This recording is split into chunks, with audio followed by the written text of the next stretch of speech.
தமிழகத்தில் 2026 சட்டமன்ற தேர்தல் களம் இப்போதே சூடுபிடிக்க தொடங்கியுள்ளது. ஓரணியில் தமிழகம் என்கின்ற பெயரில் திமுக உறுப்பினர் சேர்க்கை தெருமுனை பிரச்சாரங்களை தொடங்கிவிட்டது. அதிமுக பொதுச் செயலாளர் எடப்பாடி வருகின்ற 7ஆம் தேதி முதல் மாநிலம் முழுவதும் சுற்றுப்பயணம் மேற்கொண்டு மக்களை சந்திக்க இருக்கிறார். திமுக அதிமுக கூட்டணிகள் டாப் கியரில் பயணிக்க தொடங்கிவிட்டனர்.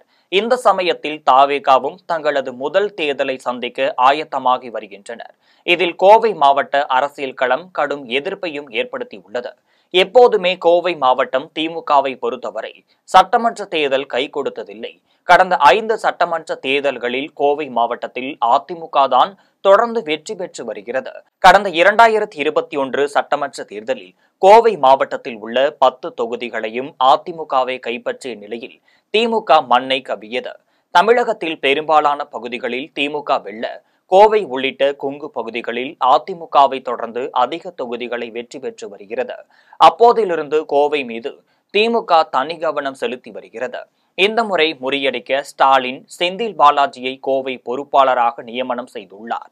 2022 நகர்ப்புற உள்ளாட்சி தேர்தல், 2024 பாராளுமன்ற தேர்தலில் திமுகவை வெற்றி பெற வைத்தார் செந்தில் பாலாஜி.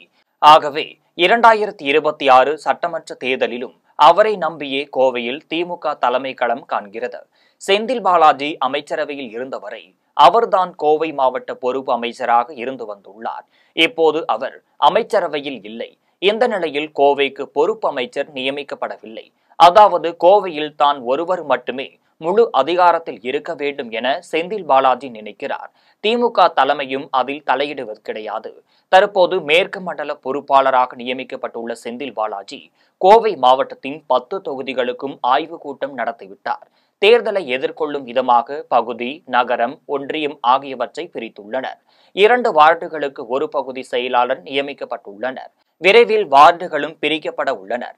இப்போது ஓரணியில் தமிழக திட்டத்தில் உறுப்பினர் சேர்க்கையிலும் ஈடுபட்டு வருகிறார்கள்.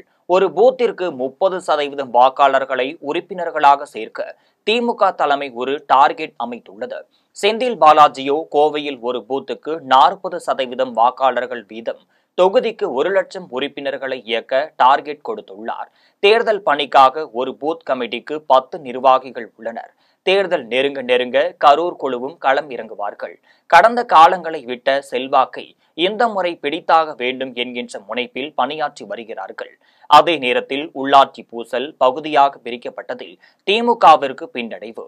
மறுமுனையில் அதிமுக மற்றும் பாஜக கூட்டணி கோவையில் சற்று செல்வாக்குடன் இருக்கிறது. இதனால் திமுகவின் வெற்றி அவ்வளவு எளிதாக கிடைத்து விடாது. அதே நேரத்தில் கோவை மாவட்டத்தில் தங்களின் செல்வாக்கை நிரூபிப்பதற்காக அதிமுகவும் முனைப்பு காட்டி வருகிறது. அதிமுக மற்றும் பாஜக கூட்டணி மற்ற பகுதிகளை விட கோவை மாவட்டத்தில் அதிக வலுவாக இருக்கிறது. இப்போது கோவையின் 10 தொகுதிகளில் அதிமுக தான் பதவி வகித்து வருகின்றனர். கடந்த 2022 நகர்ப்புற உள்ளாட்சி தேர்தல், 2024 பாராளுமன்ற தேர்தலில் அதிமுகவிற்கு சாதகமாக அமையவில்லை. இந்த நிலையில் கட்சியில் எடப்பாடிக்கு அடுத்த இடத்தில் இருப்பதால் முன்னாள் அமைச்சர் SP வேலுமணி தன் பவரை தக்க வைக்க கூடுதல் கவனத்தை கோவை மாவட்டத்தில் செலுத்தி வருகிறார்.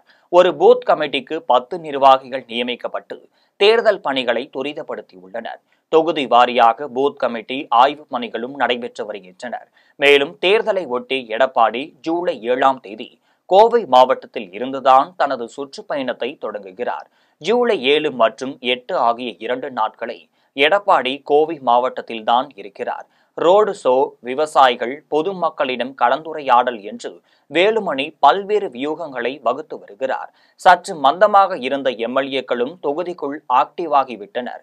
வேலுமணி தனது பவரை நிரூபிக்க பட்டை தீட்டினாலும் கட்சி தொண்டர்களிடம் பழைய உற்சாகம் கிடையாது. வேலுமணி மாநகராட்சி மாவட்ட செயலாளர் அம்மன் அர்ஜுனன் மீது அதிருப்தியும் நிலவுகிறது. முக்கியமாக கோவை மாவட்டத்தில் 10 தொகுதிகளிலும் அதிமுகவினர் தான் சிட்டிங் MLAக்களாக பதவி வகித்து வருகின்றனர்.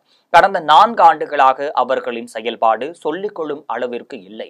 தாவேகா பிரிக்கும் வாக்குகளுக்கும் தாக்கத்தை ஏற்படுத்தும் என எதிர்பார்க்கப்படுகிறது. அதனால் கடந்த காலங்களைப் போல கோவை மாவட்டம் முழுவதிலும் அப்படியே அதிமுக வெற்றி பெறுவது எளிதல்ல.